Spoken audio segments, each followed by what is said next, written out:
Welcome, everyone. Secretary of Iran's Supreme National Security Council, Ali Larijani, has embarked on a regional tour of Iraq and Lebanon. His mission to forge closer ties with regional nations and help repel foreign efforts at coercion and interference. He's taken a message from Tehran of earnest hope that the Aoun government in Beirut finds a way to resolve its internal issues with resistance groups without manipulation from the very actors whose threats against Lebanon warranted the establishment of resistance, namely the Israeli regime and the United States. Larijani also inked a solid security deal with Baghdad, one shrugged off and criticized by the U.S., the same U.S. that invaded the country behind deceptive pretexts back in 2003, massacred over 250,000 Iraqi civilians, and paved the way for the emergence of Daesh terrorists. The significance of Ali Larijani's two-nation tour will be the focus of today's Spotlight program. But first, here's this report from Beirut. In a landmark visit to Beirut, Secretary of Iran's Supreme National Security Council, Ali Larijani slammed the United States for, quote, ordering the Lebanese government to implement a foreign plan. After meeting Speaker of the Lebanese Parliament, Nabih Berri, Larijani emphasized that the countries of the region should be independent and should not take orders coming from overseas. We respect any decision taken by the Lebanese government in coordination and cooperation with Lebanon's factions, and consider Lebanon's unity to be very important, but we don't support the foreign orders through which a certain timetable is specified. Larijani relayed Iran's official stance to stand by Lebanon in case of any Israeli escalation if Lebanon asks for assistance. Larijani met with President Joseph Aoun, who expressed Lebanon's intention to have friendly bilateral ties based on mutual respect. He later met with Prime Minister Nawaf Salam, encouraging the Lebanese to use national dialogue as a path for consensus and national decisions. Lebanese factions and representatives of Arab parties met with the Iranian official, lauding the Islamic Republic's support for the people of the region in the face of Western hegemonic plots. This visit is a very important visit. It supports Lebanon against all the pressures that are seeing pressure from the states, from Israel, and from those who think that Israel can be appeased with surrender or with these issues.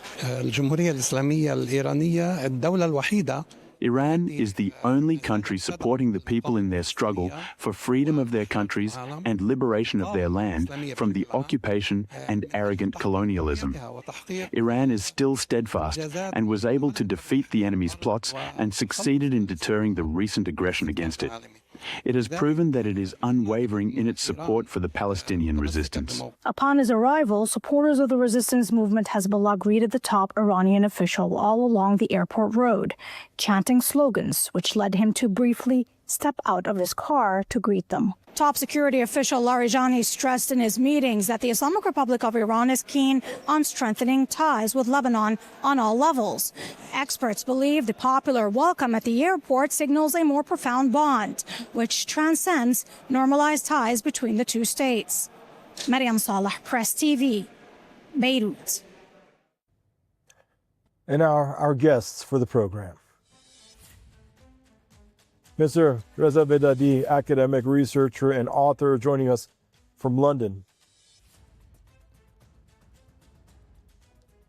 And Mr. Ali Murad, political commentator and writer, joining us from Lebanese capital, Beirut. Hello, gentlemen. Pleasure to have you both join us on the program here. Welcome to the both of you. I guess we'll start with Mr. Ali Murad from Beirut, sir. Your take on the players involved pressing the Aoun government to try to disarm Lebanese resistance. Who are they and why are they trying to make this come into fruition? And the timing of Mr. Ali Larijani's arrival with the message that Iran is not here, he's been very specific in this, to interfere, just to ask you not to allow others to interfere in Lebanon's internal matters. Thank you for having me. First of all, it's important to stress on some points here. To stress on some points here. The visit by Mr. Larijani today to Beirut was crucial and important and in a sensitive time because the Americans and some regional powers in the region they thought that it is the perfect time to put more pressure on the resistance in Lebanon so that they would disarm as they wish. But of course, Iran today, with Mr. Larijani's visit to Lebanon, is telling the Americans as well as other parties that Lebanon is still strong in the face of the Zionist entity, and the resistance has allies, still has allies in the region. And there's a sentence, it's important, I think, which summarizes what Mr. Larijani was keen to express in Beirut. He said that the arsenal of arms of the resistance in Lebanon is not only important for the security and the stability of Lebanon, but also for the security and stability of the whole region. I think this statement summarizes what the Islamic Republic of Iran sees in Lebanon, that we in Lebanon, we are not an easy prey for the Americans and of course for the Israelis, because what we have seen during the last 10 days is that there was a move by the Americans. They tried to put pressure on the resistance to disarm by its choice, but we have seen that the Secretary General of Hezbollah and also as well as other officials in the resistance party, they have expressed out freely that we are not going to disarm. It's going to be a war with the Israelis. It's better for us to fight the Israelis than to go into a sectarian civil war, because what they are trying to do is so dangerous, because they are telling ordering the Lebanese army to put the plan and later to fulfill and conduct this plan, which means that their intentions is that the Lebanese army and the resistance would go into fight in a civil war. And this is a dangerous concept here. Thank you there, Mr. Murad, for your initial comments there. Reza, thank you for your patience. Welcome to the program. Now, Mr. Bidad, your opening thoughts as well, if you could, please, on Mr. Larijani. He's told Lebanese political elite to differentiate between friend and foe on this visit, and know that Israeli and U.S. plan for the region, it's not in Lebanon's and Syria's, in Iraq's, in Iran's, and anyone's favored but their own. So I think we should look at Mr. Larijani's travel to Lebanon in the context of the wider region. Mr. Ali Larijani was the Secretary to the Supreme National Security Council from 2005 to 2007. So he's been reappointed after Mr. Ali Akbar Ahmadian has changed position and will head a defense council. The context of Mr. Ali Larijani's visit to Lebanon comes after his visit to Iraq, where they signed a security agreement. We don't know as of yet what exactly were the details of the security agreement in that visit.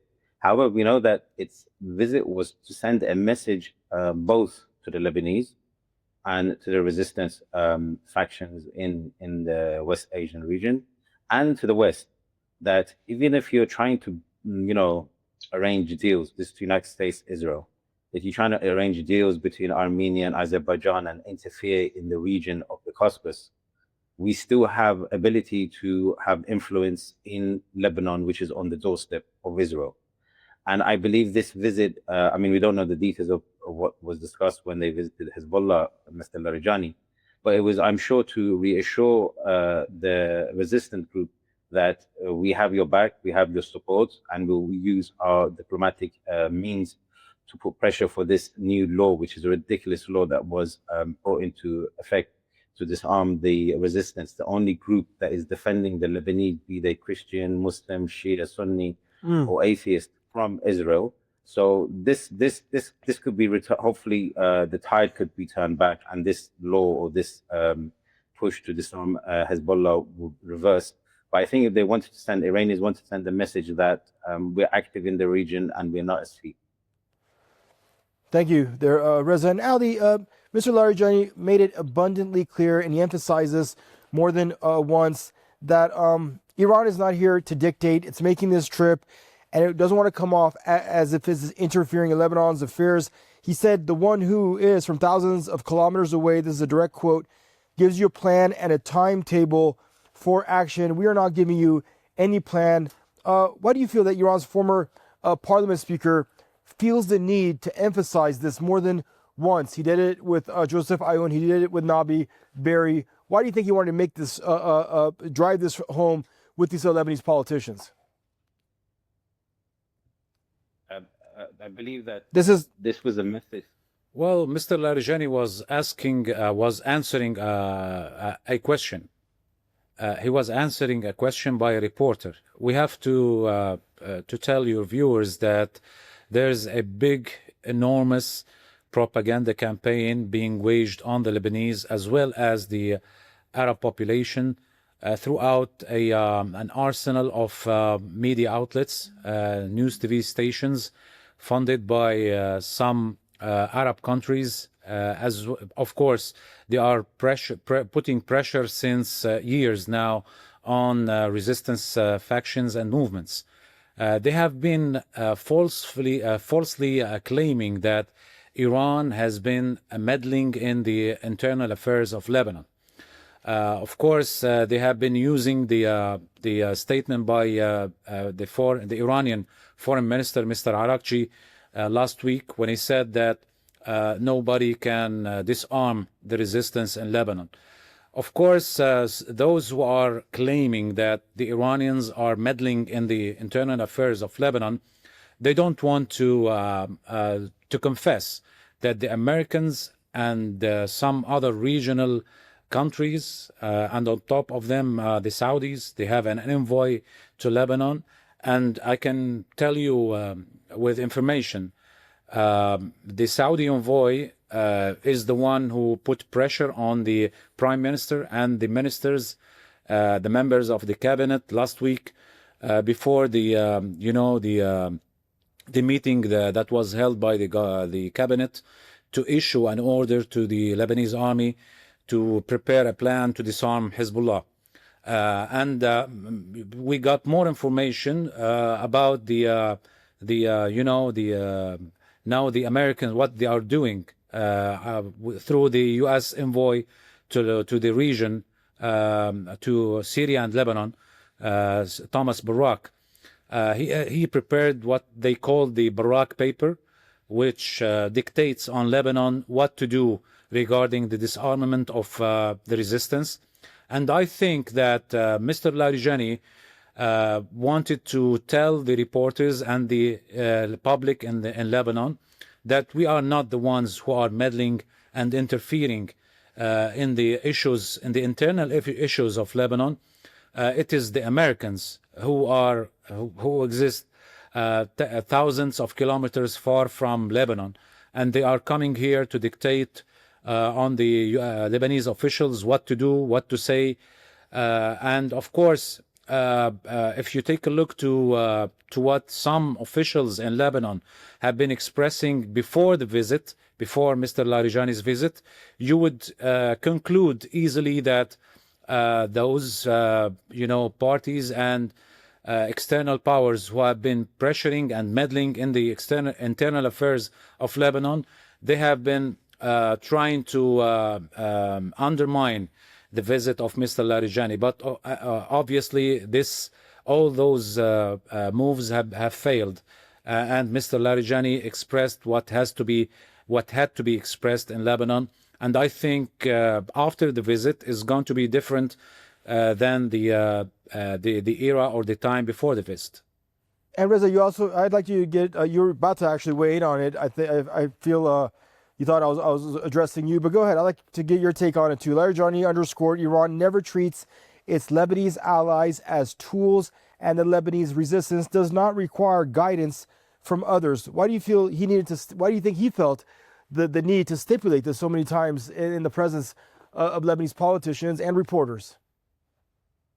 Well, as my colleague stated, that this message was for the Lebanese audience, the people. It wasn't for the politicians. We all know what the politicians already think they're hand in hand in cahoots with the Saudi, Israeli, United States grouping of trying to disarm Hezbollah. So this was a message for Arab-speaking audiences, be they on Al Jazeera or Al Manar or any of the, in Lebanon and outside of Lebanon. And it's a fact that Iran hasn't interfered in any of these countries that they project their own interference in. So every time the United States says that Iran is interfering in a country, it's self-projecting that it's one of those countries interfering. It's building the largest embassy in the world in Lebanon. For what reason? A country that has only 2-3 million population and you don't have that much trade with it as the United States. Why are you building the largest embassy in the world there? It has this other largest embassy in Iraq. You don't even do that much trade with Iraq. It has an air base there. It used the air bases to attack Iran, allow Israeli airplanes to attack Iran. So these are countries that clearly interfere. I mean, Saudi Arabia kidnapped the prime minister of Lebanon. And then they have the audacity to say that Iran interferes in the country. So it's projection of their own fears and their own interfering.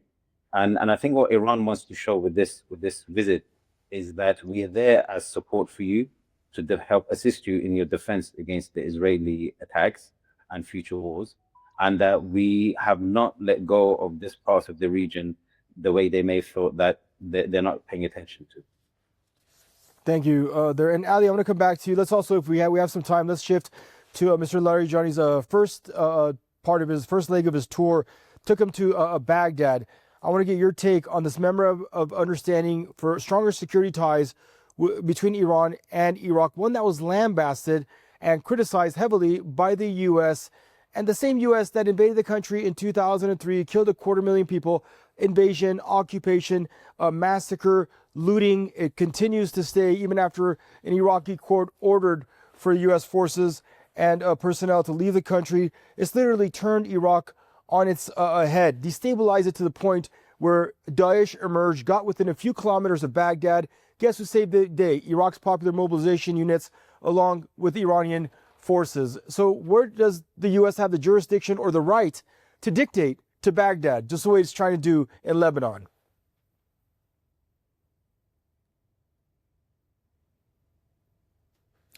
Of course, the Americans, they are acting as if they are the new colonial power in the region, that they have the full right to do whatever they want, to say whatever they want, to ban whatever they want in the region. In the U.S. dictionary, it's not allowed for Iraq and Iran to sign an agreement, a security agreement, which is crucial for both countries. The Americans, they want Iraq to be divided. We, as you have said before, during the last decade, when Daesh conquered many provinces in Iraq, the Americans used to say, we need 30 years to liberate those provinces. But with the help of the IRGC and other resistance groups in the region, including Hezbollah, the Iraqis have been able to liberate their provinces and their cities. And I think that what the Americans have been trying to do in Lebanon is not separate from what they have been trying to do in Iraq. In other words, they tried hard power. They used soft power, and it's useless regarding the way to deal with the resistance movements. I think what they are trying to do now, they are trying to push the local governments in both Iraq and Lebanon to be, offensive against the resistance movements. And this is not going to work because the result is known. The result is a civil war. Of course, the Americans and the Israelis, they wish to lead those Arab countries that contain resistance movements into civil wars, to divide those countries, to weaken them. And I think the wisdom now of the Iraqis is going to undermine those American moves. But as you know, we are now in the Trump administration, They have been so rude in dealing with countries, sovereign countries, and they are not feeling ashamed to go out and comment on the agreement, the security agreement between Iran and Iraq, expressing their disturbance and their refusal. Okay, but as we know, Iraq is a sovereign state, Iran is a sovereign state, and the Americans have no right to meddle in such agreements between neighbors. Okay, we're almost out of time. I really want to get the same question to Reza on Iran-Iraq ties. Reza, please help us understand what the U.S. We know the U.S. has done quite a bit to Iraq, but what has it done for Iraq? What has bought this right, the so-called right in its own eyes, to either condone or condemn any of its relations with any of its neighboring nations, including or in particular Iran? Well, the United States has no legal or moral or any kind of right to dictate to any of these countries in the region anything. It hasn't provided any assistance. It occupied Afghanistan for 20 years, and in that space of time, hardly any infrastructure was built, hospitals, roads. Same thing in Iraq. They haven't assisted in the reconstruction of the country after they devastated the farms. So the visit by Mr. Larijani is to, I suppose, plug holes whereby Israel would look at maybe United States with the United States assistance of ways of attacking Iran other than through air, through infiltration from the Kurdistan region, from the Baluchistan region, and these security agreements will assist in preventing that from happening or countering it. So these agreements are important for both countries, as my colleague stated, and without them, Iran always tries to do everything through the law, international law. He uses diplomacy, international law to resolve issues and problems. And when there's agreements, and those agreements say, terrorist groups in Kurdistan region are causing problems for Iran, there's a law that has been agreed between the two countries that Iran can then take action and defend itself. Otherwise, Iran will be impeding on the sovereignty of Iraq. So all of these things are Iran's long-term plan of using diplomacy to counter the Israeli, European, NATO, United States effects of trying to regime change Iran. All right, good stuff. Gentlemen, thank you both for joining us on the program. Stay safe to both of you. Mr. Reza Vedadi there joining us from London, and also Mr. Ali Murad joining us from Lebanese capital, Beirut. And viewers, this brings us to the end of your Press TV Spotlight program. Thank you for tuning in, and goodbye for now.